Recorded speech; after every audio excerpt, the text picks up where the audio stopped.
El video de esta semana quiero hacerlo muy breve y quiero hablar de dos temas muy importantes. Dos temas que los voy a relacionar al final con las elecciones. Uno es la compra de la refinería en Estados Unidos por parte de Pemex y la segunda es los medicamentos para los pacientes con cáncer. Vamos a empezar con los medicamentos. Se hizo una campaña muy grande para decir que AMLO no le importan los pacientes con cáncer o que odia a los pacientes con cáncer incluso, ¿no? Es un hecho que el desabasto de medicamentos para pacientes con cáncer ha estado ahí, eso es innegable. Tenemos que señalar tanto lo bueno como lo malo, y lo malo es que los pacientes con cáncer han tenido un desabasto de medicamentos muy importante. Ahora, ¿por qué ha sido ese desabasto? No ha sido porque AMLO haya querido dejarlos de ayudar y no ha sido porque AMLO odia a los pacientes con cáncer. ¿Qué pasaba? Durante mucho tiempo, los antiguos gobiernos firmaron contratos con laboratorios mexicanos que inflaban los precios de sus medicamentos. Entonces se beneficiaban de muchas formas, ya sea que tú seas socio con algún prestanombres del laboratorio, ya sea que tú como funcionario recibas un pago por firmar esos contratos, o ya sea que simplemente estés apoyando a un amigo en su laboratorio y le estés dando precios sobreinflados. Al entrar el gobierno de AMLO, se dan cuenta de esto, vence el contrato que tenían el gobierno de México con esos laboratorios y deciden no renovarlo. ¿Qué pasa después? Y es lo que yo voy a criticar. Desde el momento en que vence el contrato hasta hace 5 días aproximadamente que firmaron nuevamente un nuevo contrato con laboratorios extranjeros, hubo mucho tiempo en el que los pacientes con cáncer no estuvieron recibiendo los medicamentos. ¿Cuál es el problema? Que mucha gente no sabe el trasfondo, ¿no? Independientemente de si está bien o está mal que el gobierno de México esté recuperando o esté mejorando estos contratos que habían, la realidad es que hubo mucho tiempo en el que los pacientes se quedaron sin medicamentos y esto es muy grave y no podemos aplaudirlo.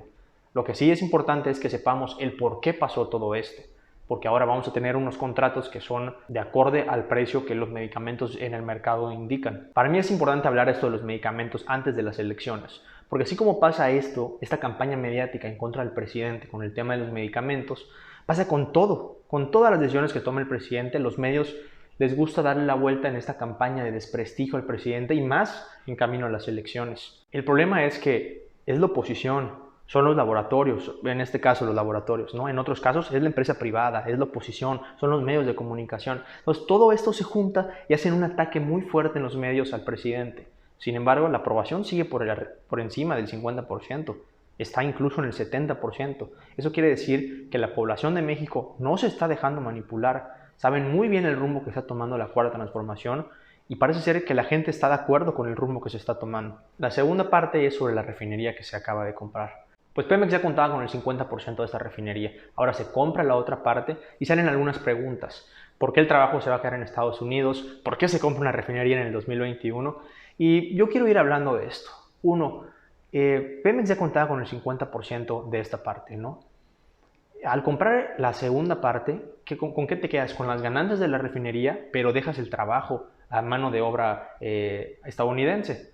Sí es de cierta forma preocupante, pero tenemos que ver la parte buena. ¿Cuál es la parte buena? Bueno, tenemos una nueva refinería que nos va a ayudar a dejar de estar mandando nuestro petróleo a Estados Unidos para volverlo a comprar más caro.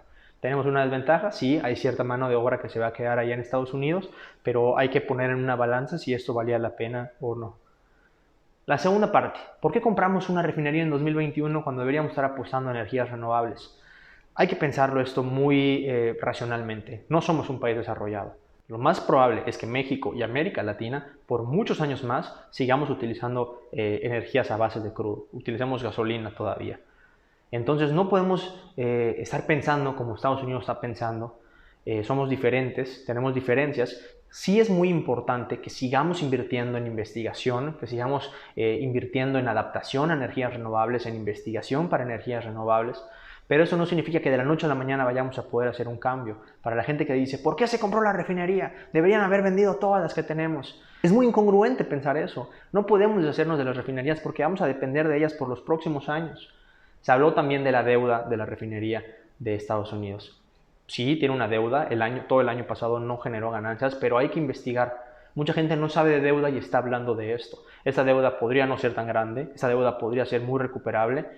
Cuando tú haces una inversión, cuando tú te endeudas, si te endeudas para comprar palomitas, vestidos, carros, pues por supuesto que te vas a gastar el dinero y no vas a recuperarlo nunca. En cambio, si tú inviertes en un proyecto, aunque tenga una deuda, a largo plazo puedes recuperar ese dinero y generar más ingresos aún. Por mi parte, creo que es un acierto que se haya comprado esta refinería. Esto nos va a ayudar a recuperar esa soberanía energética en México y nos va a dar una fortaleza económica muy importante. Menciono todo esto tan cerca de las elecciones porque de esta forma, como en las campañas mediáticas te dicen AMLO es un idiota por la refinería, AMLO es un idiota por quitarle los medicamentos a los niños con cáncer, cuando te pones a investigar, te das cuenta de realmente lo que está pasando. Te das cuenta que fuiste víctima de una manipulación mediática de la oposición. Y esto es muy común en el actual gobierno.